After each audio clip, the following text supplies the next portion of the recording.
oddly enough, Christina and I, we've never met in person because of the COVID thing. And What? yeah, yeah. So Wow. yeah, so, so, so that would have been different if COVID Yeah. had been there. I was a professor at CMU, very interested in solar energy, worked on that for some 20 years, I would say. And we came across this idea that I'll explain a little later to make the solar cells cheaper. Basically, that's the name of the game. So I'm an MBA student at Carnegie Mellon. I'm originally from Russia, but I grew up mostly in New York and Pittsburgh. And I have a background in regulatory policy. So I worked a lot with the federal government on big energy infrastructure projects. How did you all come together? How did Eric and Christina, how did you meet and say, hey, let's work together on IST? Yeah, so it's really the CMU environment, I would say, that has facilitated this. CMU is very, very friendly with startup companies, and they've really been supporting this in so many ways, I would say. Without that support, we wouldn't be where we are right now. Through this challenge, how has your innovation changed or evolved? Any iterations, pivots, things that you learned along the way that have made it more fruitful to go through this challenge? For me personally, I'm a professor, and I don't think, well, I'm not even sure now how a business operates. You know, I can teach classes, I can do the research, I can do all of that, but in terms of really understand what the business is doing, I realize that I'm not very good at it. That's where I come in, is I'm working through the Scott Institute with integrated silicon technologies. So that's what helped me bring me into the fold for this company. Where does this technology fit in, and where do you see it growing 5, 10, 15 years from now if IST is successful? It's because it's such a deep technical problem that is going to require manufacturing. So it's a solution that has such amazing repercussions, such great repercussions throughout the solar industry that, you know, once it comes into fruition, it could really unleash solar power worldwide. Mm-hmm. So the way solar cells are made, so they're flat silicon wafers that are treated chemically in many different ways to make them essentially produce electricity.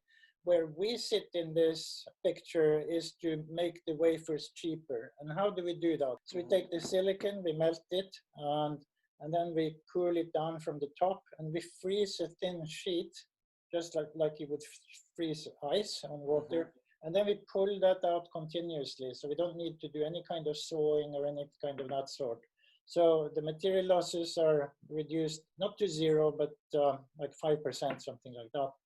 And then we cut them into squares, which is more efficient than the cylindrical wafers you get out of the other process.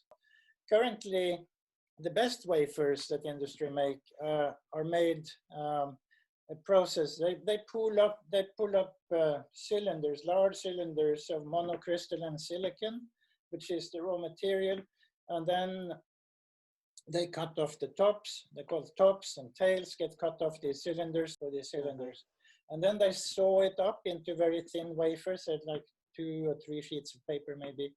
But then they lose a lot because of the saw process. So by the time they're done, they've lost some 50% of the expensive raw material. You know, you always hear a narrative of it's cheaper overseas, but this is an American-made product. How do you factor that in the cost of this production, not just in the savings, but also in, okay, how is it most efficient for us to be producing this in America?